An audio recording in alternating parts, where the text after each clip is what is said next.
멤버십 가입 그리고 구독, 좋아요 보내주시는 모든 분들께 진심으로 감사드립니다. 여러분의 지지가 정말 큰 힘이 됩니다. 자, 오늘 우리는 암호화폐 시장에서 아주 그냥 시끄럽게 울려 퍼지는 마케팅 구호들 있잖아요. 그거랑 사실은 보이지 않는 곳에서 진짜 중요한 인프라를 만들고 있는 아주 어렵고 조용한 작업 사이에 엄청난 차이를 한번 파헤쳐 보려고 합니다. 이 떠들썩한 주장 뒤에 숨어 있는 진짜 현실이 뭔지 오늘 논리를 따라서 하나씩 아주 깊숙이 들여다보겠습니다. 네, 다시 한번 저희 채널을 응원해주시는 모든 분들께 진심으로 감사하다는 말씀 드리고 싶네요. 여러분 덕분에 저희가 더 깊이 있는 분석을 계속할 수 있습니다. 자, 그럼 본격적으로 한번 들어가 보죠. 오늘 우리가 따라갈 길은 이렇습니다. 먼저 시장의 떠들썩한 소음과는 다른 기관들의 진짜 움직임을 포착하고요. 그 다음에 아주 널리 퍼져 있는 한 가지 주장, 이걸 한번 해체해 볼 겁니다. 그리고 나면 이 산업 전체가 공통적으로 부딪힌 진짜 벽이 뭔지 알게 될 거고요. 마지막으로 과연 누가 그 문제를 해결할 수 있는 가장 강력한 플레이어인지 그 그림을 완성해 보겠습니다. 이 흐름만 잘 따라오시면 시장을 보는 눈이 완전히 달라지실 겁니다. 자, 먼저 진짜 기관들이 뭘 하고 있는지부터 들여다볼게요. 이건 뭐랄까? 대부분이 그냥 뉴스 하나 나왔나 보다 하고 지나쳤을 법한, 하지만 오늘 우리 분석의 전체판을 짜는데 아주 중요한 사건 하나로 시작하겠습니다. 2026년 4월 1일에 발표된 소식인데요. 때로는 가장 큰 변화는 가장 조용하게 시작되더라고요. 이게 그냥 보면 또 어디랑 어디가 파트너십 맺었구나 하고 넘길 수 있어요. 근데 절대 아닙니다. 이건 퍼즐의 아주 결정적인 한 조각이에요. 피아트 온램프라는 게 뭐냐면 쉽게 말해서 우리가 쓰는 현실 세계의 돈, 달러나 원화가 블록체인 세계로 들어가는 공식적인 입구, 즉 톨게이트 같은 겁니다. 근데 이 톨게이트가 어디에 연결됐냐? 바로 기관들 쓰라고 처음부터 특별하게 설계된 캔톤이라는 네트워크에 직접 연결됐다는 거예요. 이건 비유하자면 이미 최고급 고속도로는 다 만들어놨는데 아무도 들어올 방법이 없다가 드디어 도심과 바로 연결되는 거대한 IC가 뻥 뚫린 거나 마찬가지입니다. 그러니까 여기서 핵심은 진짜 쓰려고 만든다는 겁니다. 어떤 프로젝트들은 막 미래에는 이렇게 될 겁니다. 아니면 가격이 오를 겁니다. 같은 기대감만 잔뜩 부풀리잖아요. 근데 캔톤은 그런 거 없이 기관들이 실제로 이 시스템을 사용하려면 반드시 있어야 하는 것들, 예를 들면 수도관이나 전기망 같은 핵심 인프라를 아주 체계적으로 그리고 조용하게 깔고 있다는 겁니다. 이건 보여주기식 마케팅이 아니라 진짜로 작동하는 금융 시스템을 만들기 위한 본질적인 작업인 거죠. 자, 그럼 이런 조용한 움직임이 시장의 다른 쪽에서 들려오는 아주 시끄러운 이야기랑 얼마나 다른지 한번 비교해 보시죠. 자, 바로 그 비슷한 시기에 아주 익숙한 얘기가 또 나옵니다. XRP 커뮤니티에서 늘 나오는 그 주장 있죠. 수십억 명을 KYC, 즉 신원 확인시켜서 우리 시스템으로 데려온다. 와, 말만 들으면 진짜 어마어마하잖아요. 많은 사람들이 막 가슴이 뛸 겁니다. 근데요, 여기서 잠깐만요. 한 발짝만 뒤로 물러나서 질문을 던져봐야 합니다. 과연 XRPD 진짜로 뭘 할 수 있는 걸까요? 그들이 말하는 그 KYC 기능이라는 거 실체가 뭘까요? 이 표가 모든 걸 말해줍니다. 이것만 이해하면 딱 정리가 돼요. XRPL은요, 말 그대로 신원 확인을 위한 도구 상자를 주는 겁니다. 목수한테 망치, 톱, 드라이버 이런 연장을 주는 거랑 똑같아요. 근데 망치랑 톱 준다고 집이 저절로 지어지나요? 아니죠. 집은 목수가 직접 땀 흘려서 짓는 거잖아요. 즉, XRP에 의해서 누군가가 KYC 시스템을 만들 수 있는 기능은 제공하지만 XRP 자체가 수십억 명의 신원을 직접 검증하고 관리하는 거대한 KYC 공장은 아니라는 겁니다. 이건 정말 하늘과 땅 차이예요. 좀 더 파고들면 그 도구라는 게 DID니 자격증명이니 하는 건데요.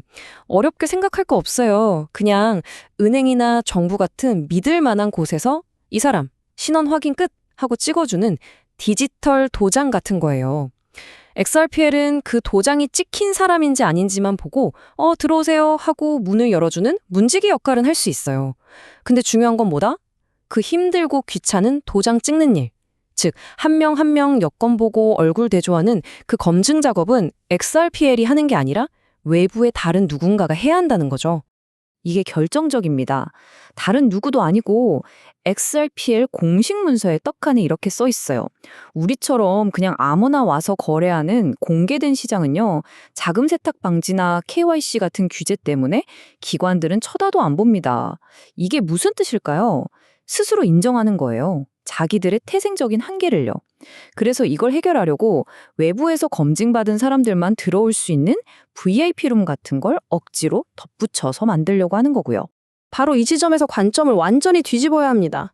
리플 커뮤니티가 KYC 얘기를 이렇게 시끄럽게 하는 걸 보고 와, 리플에 엄청난 신기능이 생겼나 보다 이렇게 생각하면 완전히 잘못 짚는 겁니다.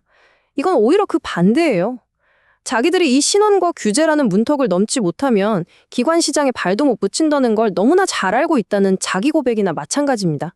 즉, 이 게임의 진짜 룰이 뭔지 안다는 증거인 셈이죠. 자, 그럼 이렇게 기존 시스템의 기능을 덧붙이는 방식이랑 처음부터 아예 목적을 갖고 설계된 방식은 얼마나 다를까요? 이제 캔톤 얘기를 다시 해보죠. XRPL이 일반 도로에 나중에 유료 차선을 긋는 방식이라면 캔톤은 아예 처음부터 회원 전용 프라이빗 클럽으로 설계된 방식입니다. 그 근본적인 차이를 한번 보시죠. 이 원칙들을 보면 그냥 딱 감이 오죠. 아무나 들어오는 개방된 원장에 나중에 칸막이를 치려는 XRPL이랑은 다르게 캔톤은 애초에 들어오는 참여자들 자체가 다 검증된 기관들이고 개인정보 보호나 통제 같은 기능들이 그냥 시스템에 뼛속까지 박혀 있어요. 출발점부터가 완전히 다른 겁니다. 그리고 이건 그냥 백서에만 있는 이상적인 얘기가 아닙니다. DTCC, 브로드리지, JP모건. 이 이름들 그냥 큰 금융회사가 아니라 월스트리트 금융 시스템 그 자체인 곳들이에요. 이런 곳들이 이미 캔톤 위에서 뭔가를 만들고 기술을 쓰고 있다는 건 엄청난 신호입니다. 예를 들어 브로드리지라는 회사는 매일 수조 원 규모의 거래를 이미 이 위에서 실제로 처리하고 있어요. 이게 바로 진짜 성과라는 겁니다. 말뿐인 마케팅이 아니고요. 그러니까 객관적인 사실, 즉 실제 구조나 설계 철학, 그리고 진짜 파트너십을 기준으로 딱 놓고 보면 기관 시장이라는 경주에서는 지금 캔톤이 저만치 앞서가고 있는 게 맞습니다. 그런데 말이죠. 이야기가 여기서 끝나면 재미없죠.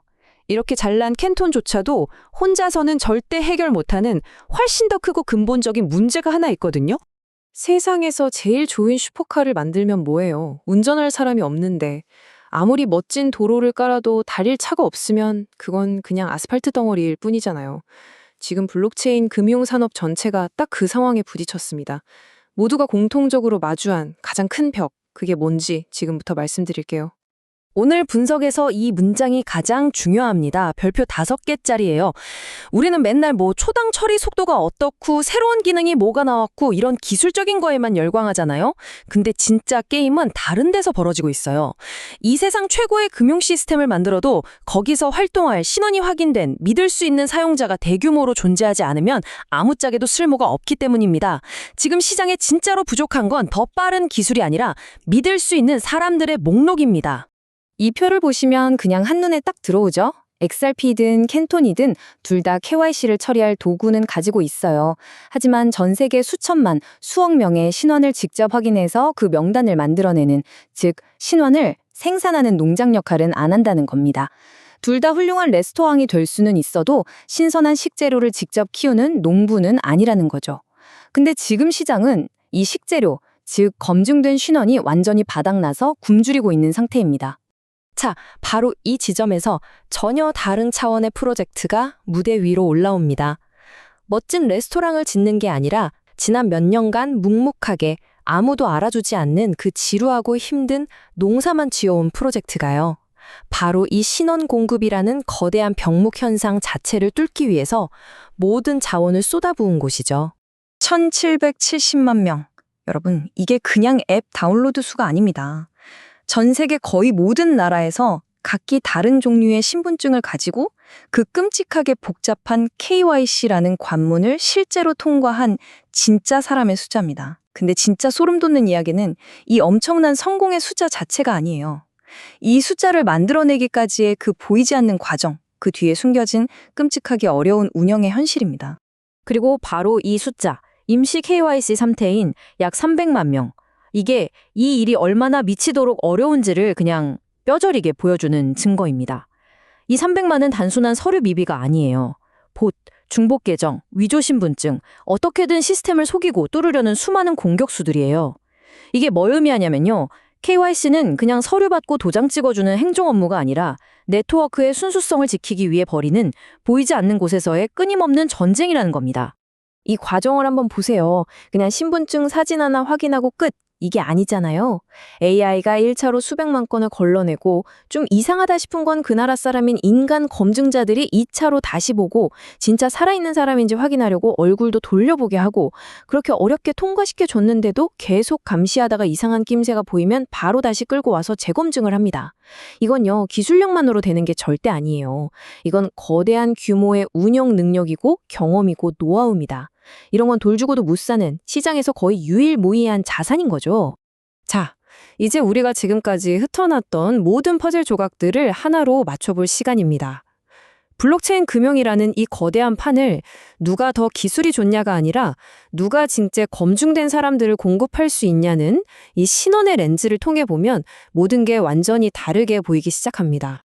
이 논리의 흐름을 한번 차근차근 따라와 보세요. 우리는 피할 수 없는 결론에 이르게 됩니다. 이 시장의 최종 승자는 누구 코인이 더 마케팅을 잘하고 시끄럽게 떠드느냐가 아니라는 겁니다. 이 산업 전체가 지금 목말라 죽어가고 있는 가장 근본적인 문제, 즉 검증된 인간과 기업이라는 신원의 공급 문제를 실제로 해결할 수 있는 그 묵묵한 일꾼이 누구냐에 달려 있다는 거죠. 이건 완전히 패러다임의 전환입니다. 그리고 바로 이것이 우리가 오늘 스스로에게 던져야 할 가장 핵심적인 질문입니다. 만약 이 게임의 최종 보스가 신원 공급이라면 우리 모두 지금까지 완전히 엉뚱한 스탯, 예를 들면 코인 가격이나 거래 속도 같은 것만 보고 있었던 건 아닐까요? 어쩌면 우리의 초점은 이제 그런 화려한 숫자들이 아니라 보이지 않는 곳에서 디지털 세계의 신뢰를 구축하는 가장 본질적인 작업, 즉 신뢰할 수 있는 인간 네트워크를 누가 더 많이, 더 단단하게 만들고 있는가로 옮겨져야 할지도 모릅니다. 진짜 가치는 바로 거기에 숨어 있을 테니까요.